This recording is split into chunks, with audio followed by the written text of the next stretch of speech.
पितर पक्ष में हम लोग तर्पण के द्वारा अपने पितर को अपने श्रद्धा, अपनी भावना का अर्पण करते हैं।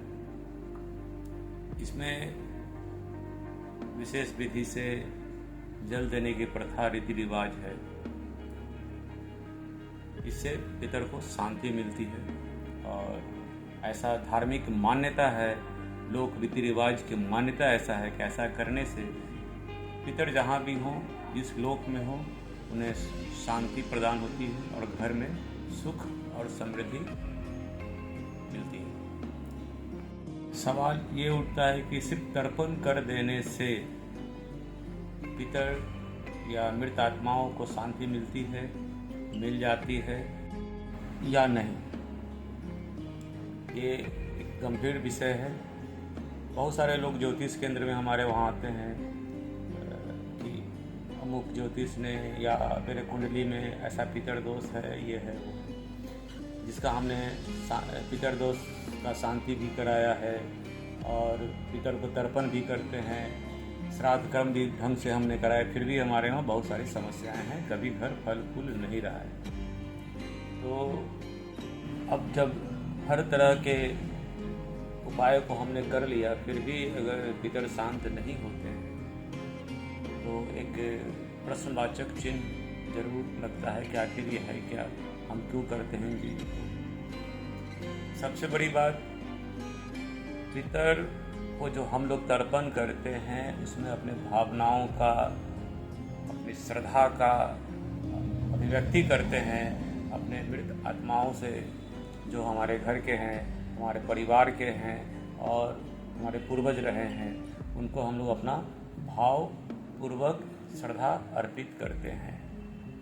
लेकिन यहीं पे एक सवाल उठता है, श्रद्धा भावपूर्वक हो लेकिन उसके पीछे का तर्क क्या है या उसके पीछे का कारण क्या है। तो अक्सर लोग पितर तर्पण करते हैं, उसके पीछे ये होता है तर्क कि मेरे घर में सुखी हो, समृद्धि हो, कोई नुकसान ना हो पितर से मेरा, इसलिए वो तर्पण करने जाते हैं। कम लोग ही ऐसे होते हैं जो सिर्फ श्रद्धा भाव को अभिव्यक्त करने, अर्पण करने के लिए पितर दोष में तर्पण करते हैं। एक मुख्य कारण है कि आपका भाव ही गलत है। भाव तर्पण करने का ये हो जाता है कि मेरे घर में सुख हो, मेरे समृद्धि हो, हमारे बच्चे अच्छे रहें, इसलिए आप तर्पण करने जाते हैं, ना कि इसलिए जाते हैं कि आपको अपने पितर के प्रति बहुत श्रद्धा, बहुत आस्था, बहुत मर्यादा, मान, सम्मान है। तो ये एक बहुत बड़ा कारण है। अगर आप देखेंगे खुद में झांक करके तो ये 50% लोग ऐसे होंगे जो इस भाव से जाते होंगे और 50% वैसे भी लोग होंगे जो उस भाव से भी जाते होंगे। नंबर एक कारण। दूसरा कारण, हम लोग तर्पण तो करते हैं पितर पक्ष में,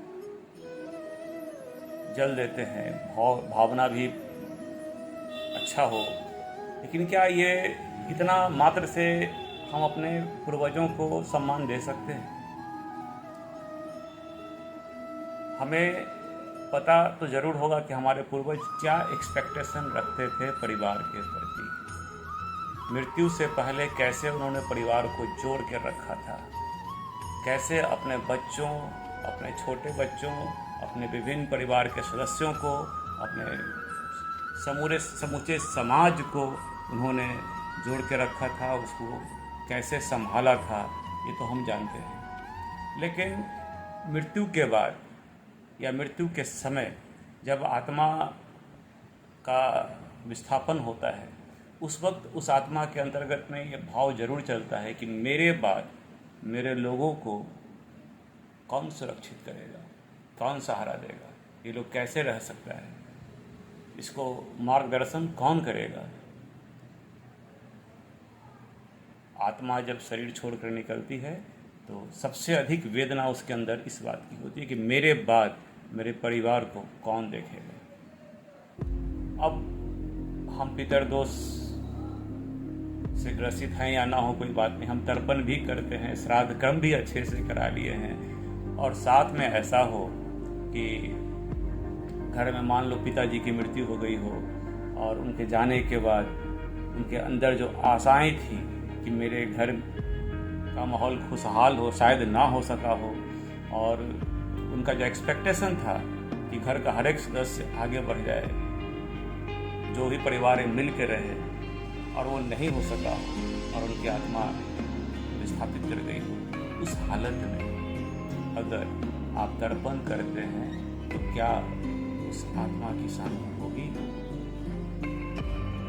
सोचने का बात है। तो तर्पण करना और तर्पण करने से 100% श्योर्ड है कि आत्मा को शांति मिलती है, क्योंकि विधि विधान और हमारे लोक धर्म में ऐसा लिखा है, शास्त्रों में ऐसा वर्णन है, ये तो करना ही चाहिए। लेकिन ह्यूमैनिटी के स्तर पर अगर आप सोचें, ये ज़्यादा जरूरी है कि मेरे पूर्वज के मृत्यु के बाद उनका जो एक्सपेक्टेशन था, या जो परिवार के छोटे सदस्य, जो टूटे हुए सदस्य, जो असफल सदस्य, जो पूर्ण विकसित नहीं हो सके, ऐसे सदस्य थे जिनको उन्होंने हमेशा संरक्षण प्राप्त किया था, उनको जाने के बाद आप अगर सक्षम हो तो उन्हें भी आगे बढ़ने में अपने पूर्वजों की तरह मदद करें, स्टेप टू स्टेप, तो देखिए कि पितर की आत्मा को कितनी शांति मिलेगी और आपका तर्पण भी सफल होगा। अगर इस बात को गौर से देखेंगे तो आपको लगेगा कि इस बात में कितना औचित्य है। और फिर आपके तर्पण, आपके श्राद्ध करने दिए गए दान भी पितर को प्राप्त होगा। नहीं तो आप 50,000 के पैकेज, 1 लाख के पैकेज पे श्राद्ध कर्म कराते हैं, लेकिन घर में बिखरा टूटा फूटा हुआ लोग भी अगर है परिवार में, और उसके लिए आपका कोई दायित्व नहीं है, तो फिर आप पैकेज बुक करते रहें, कोई श्राद्ध क्रम या कोई पितर पक्ष में तर्पण करने से आपको कोई बेनिफिट नहीं मिलने वाला है, क्योंकि इसके पीछे सिर्फ और सिर्फ आपका स्वार्थ रहता है कि हम और मेरा बच्चा, मेरा परिवार सुखी रहे।